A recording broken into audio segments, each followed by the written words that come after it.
Guys, it's Fonzie with Dip Your Car, and this is a step-by-step guide on how to spray HyperDip and get the best possible results. We're not covering masking in this video or how to keep HyperDip clean. This is a focused guide on spraying HyperDip like a pro. If you're ready, I'm ready. Let's go. So first, let's talk about the conditions and the environment of where you're spraying your HyperDip project, because believe it or not, those can have a big impact on the end result. Now, of course, you want to have a respirator and proper ventilation, just like you would whenever you're spraying any aerosolized paint or coating. Then we want to keep a close eye on humidity.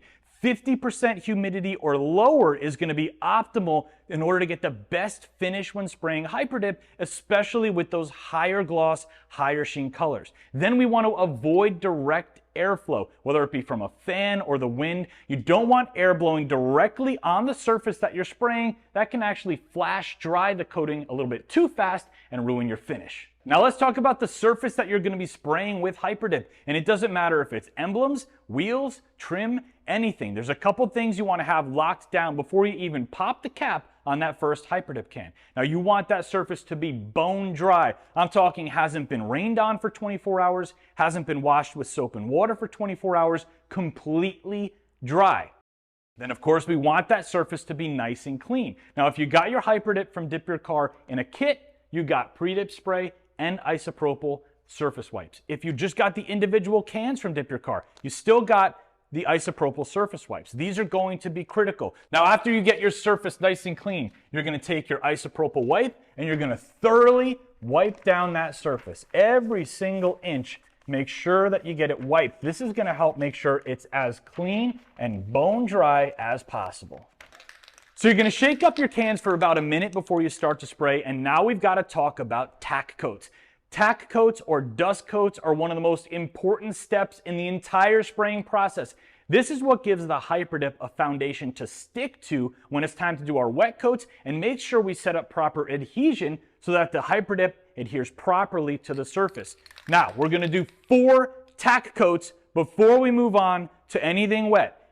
Do not skip the tack coats. Now, when I'm talking about a tack coat or a dust coat, it's gonna go on light. Probably lighter than you think it should. Let me show you what a proper tack coat should look like.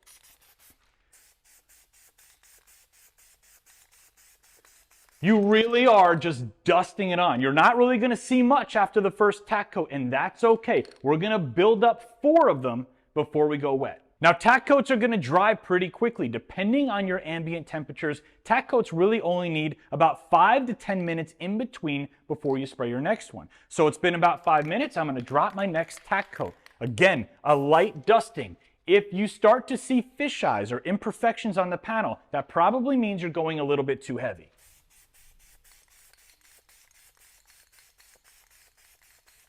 So you're going to see a little bit more product build up after the second one. Now we're going to do a third and a fourth. Now our final tack coat number 4.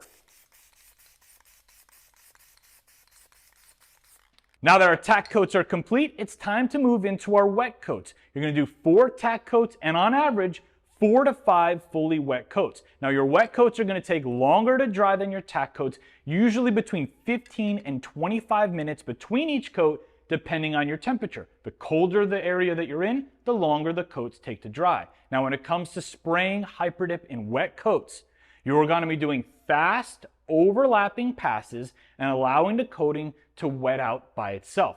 It's not like spraying old Plasti Dip. If you have a history of spraying old Plasti Dip where you had to pull it up really heavy, put that aside for now. This is going to spray more like a spray paint than old Plasti Dip. So let me show you what a wet coat of HyperDip should look like. I'm going to move the can back and forth at a swift pace and use my overlaps to wet out the surface.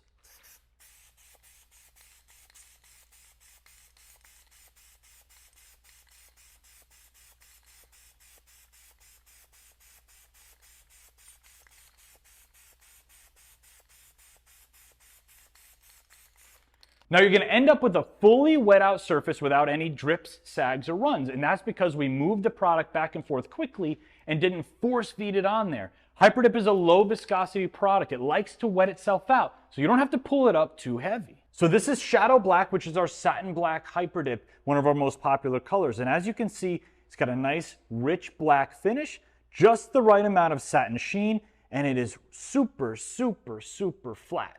This is exactly what HyperDip should look like when a wet coat is dry. So you're going to stack up 4 or 5 wet coats on your surface, and after your tack coats and your wet coats, your HyperDip project is done. So let me show you that spraying technique on more of a practical surface like a wheel. Now, first things first, we've got the wheel dry and clean, and we're going straight into our tack coats. 4 tack coats or dust coats to start. Nice and light. Watch all the surfaces. You're just doing a light dusting on the area. We're going to give that 5-10 minutes to dry. Come back, 4 more dust coats. Now we're going to go into our wet coats. Again, you're going to focus on fast overlapping passes. Don't go slow. Don't let it pool up too much. We just want to let the product wet itself out. We're going to keep an eye on the surfaces that are facing us and then the surfaces that are perpendicular to us, the ones on the inside. Wheels are a little bit trickier because they've got all these different surfaces pointing in different directions. But if you take your time and focus on just one section at a time as you go around the wheel, you'll be just fine.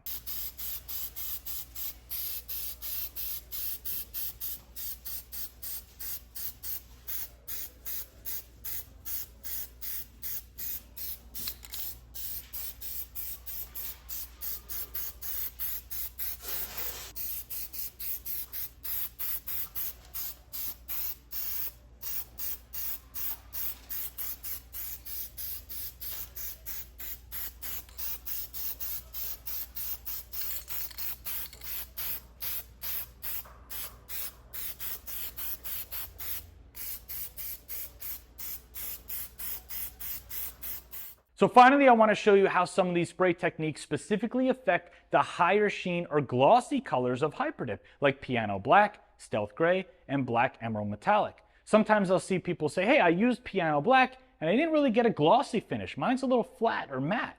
And there's really 2 things that are going to play a role there. One, the humidity is just too high.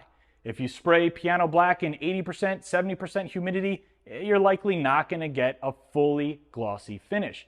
The second thing is you're not spraying wet. A glossy paint, a glossy coating, no matter what it is, if you don't spray it wet and let everything dry in a nice uniform surface, if it's bumpy, textury, sandy, of course it's not going to look glossy. So I've got 2 panels here. On one of them I'm going to spray a proper wet coat, and the other one I'm going to spray too light, and let's see how they differentiate between each other. So the first panel I'm going to spray proper wet coats.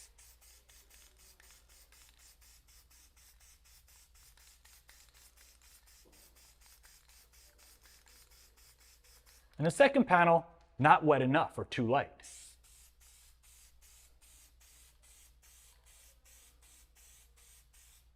Now let's see how those dry. So we've given our panels about 23 minutes to dry. They should be good to go. This is black emerald metallic HyperDip, one of the glossier colors.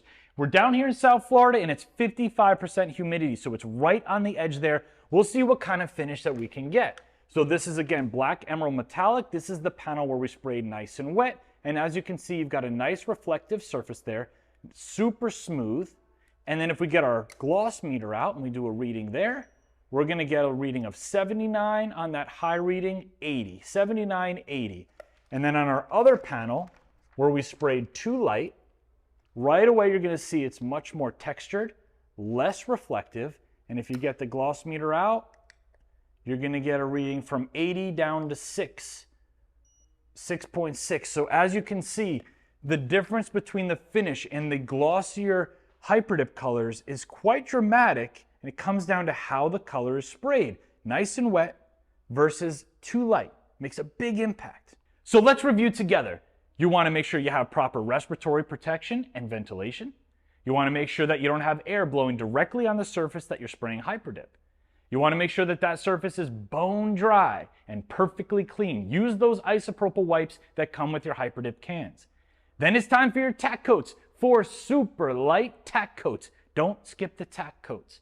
Then it's time to go wet. Fast overlapping passes. Don't force it out. Let the product wet itself out. I promise if you follow instructions and practice a little, you'll be spraying HyperDip like a pro. And if you have any questions at all before, during, or after your project, contact us at DipYourCar.com. We are here and we are excited to help you. If you want to change the color of your wheels, your emblems, your badges, your trim, anything on the car, Small surfaces are perfect for HyperDip. Go to DipYourCar.com. All of our kits are do-it-yourself friendly. I had a ton of fun doing this project with you. I hope you got something out of it. I'll see you on the next one.